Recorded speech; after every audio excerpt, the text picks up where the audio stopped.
Right now on Denver 7 News at 5 o'clock, we are following some breaking news. Take a look at these images. A huge fire in Lakewood townhomes prompted evacuations overnight.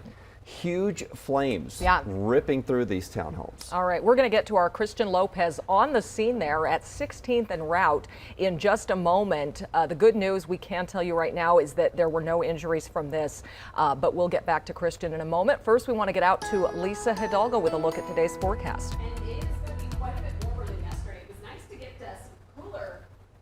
It was nice to get some cooler weather yesterday. Today is going to be quite a bit warmer. We're in the low to mid 60s here early this morning. Boulder 61, Golden right now 58, and in Centennial 64. Take a look at how fast it warms up though. Yesterday nice and cool through the morning with some of that cloud cover. There will be more sunshine here early on. We're going to be at about 80 degrees by 11 o'clock, near 90 by 2 to about 4 o'clock, low to mid 90s. Denver right around 92 degrees this afternoon. A few showers hitting parts of southeastern Colorado overnight. That's going to start to clear up, but when you look at our highs statewide, it's heating back up. In fact, more triple-digit heat expected across parts of southeastern Colorado here by the end of the week. In the mountains today, you're going to find 70s, Denver 92, out on the western slope near 100, Jason, in Grand Junction. And it's a good drive for most of us along I-70. We will have some restrictions on the eastbound side of I-70 out to the western side of the state, Glenwood Canyon, that sort of thing. They're going to be doing some rock work by Dick Beck, and they're going to have to close down the highway for most of the day today. Right now, you have an overall decent drive. We do have that building fire. Well, this is I-70 here, as you can see, going out to the east and westbound side. No problems. They had traffic held for a while on that east and westbound side as they were doing some that last of the road work out there. There is a building fire you'll talk about in just a second over 16th and Route. Colfax is open. Sims is open right over by the King Supers over there. The rest of the drive, as we saw, just looks fine. No problems. No lingering construction for us here on I-70. 270 looks good, and that south side of town also nice and good. All right, let's get back out to Christian now. That building fire not impacting traffic, but a lot of people had to evacuate. Christian, what's the latest? Well, it was a terrifying moment for two brothers who actually had to escape the flames when their home caught fire earlier this morning. Let me show you the scene out here. It is still pretty active. You can see crews are out here mopping up and they are investigating. It actually started at those townhomes right there. It destroyed 3 of them.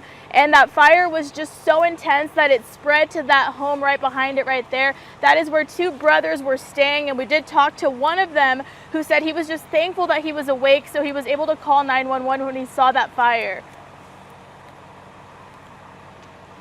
Very, very scary, because I thought, oh, there goes the house. And if I'd gone to bed, as I usually do, I probably wouldn't have noticed until the whole thing burnt down, with me in the house,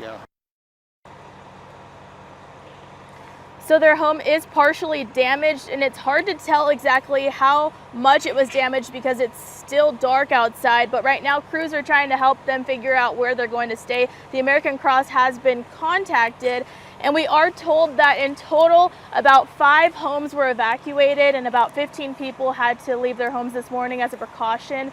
And right now, crews are still trying to figure out what that cause is. Live in Lakewood this morning, I'm Christian Lopez, Denver 7. All right, Christian, thank you. Well, in just a few hours, a Colorado man will be testifying before the committee investigating riots. Denver 7's Veronica Acosta is in our studio this morning with what we know about him and today's hearing. Yeah, well, the focus of today's hearing is radical extremism, and a man who lives in Estes Park, he's going to be front and center of it. His name, Jason Van Tatenhove. He's the former spokesperson for the Oath Keepers militia group. Van Tatenhove's expected part in today's hearing is to give a historical overview of the Oath Keepers and violent militias. You saw him just there. He now celebrates Pride Month, talking nothing like he did just 5 years ago when he was part of the Oath Keepers. During his time with the militia group, you'd hear him warning, quote, good Americans against the federal government. He'd even tell them it was trying to, quote, take more of their liberties away, even urging, quote, fellow patriots to, quote, take a stand. Van Tatenhove spoke about his upcoming testimony during one of his podcast episodes, saying this isn't the first, even the second time he'll be speaking with officials in D.C. He said, in part, quote, I've already done 2 interviews. One was off the record and just via Zoom. The other was me flying out to some congressional office in D.C. and being on the record there. All I'm doing is giving a historical precedence to the Oath Keepers and groups like the Oath Keepers. Now, lawmakers are also expected to call Stephen Ayers, an Ohio man who pleaded guilty to his role in the Capitol attack. Ayers posted on social media accusing President Biden and Democrats of treason and warning of a coming civil war. We may also hear from former White House counsel Pat Cipollone, who recorded his testimony. That was on Friday. In an earlier hearing, a White House aide said Cipollone warned staffers not to let the former president go up to the Capitol with those supporters. In studio, I'm Veronica Acosta, number 7. All right, thank you, Veronica. Another development in that investigation, former advisor to President Trump, Steve Bannon, is changing his tune. He now says he's willing to testify in front of the committee, but only in a live public setting. This comes as a federal judge refused to delay his contempt of Congress trial, which was set to start next week. Bannon says he can now cooperate with the committee after Trump lifted his executive privilege order preventing his testimony.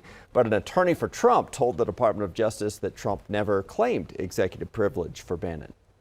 Today's hearing is set to begin at 11 a.m. our time. You will be able to watch the hearing right here on Denver 7. This fall, Colorado will start testing for COVID in wastewater from schools, along with hospitals and some other buildings as well. Our state has sampled municipal wastewater symptoms since the summer of 2020 to get an idea of how many people may be infected with COVID in a certain area. The health department did not specify which schools are participating. The Superior Board of Trustees is approving an emergency ordinance to create deadlines for debris removal following the Marshall Fire. It calls for impacted homeowners to submit for a debris removal permit by Friday. Under the emergency ordinance, though, the debris must be out by the end of August, although homeowners can ask for a 45-day extension.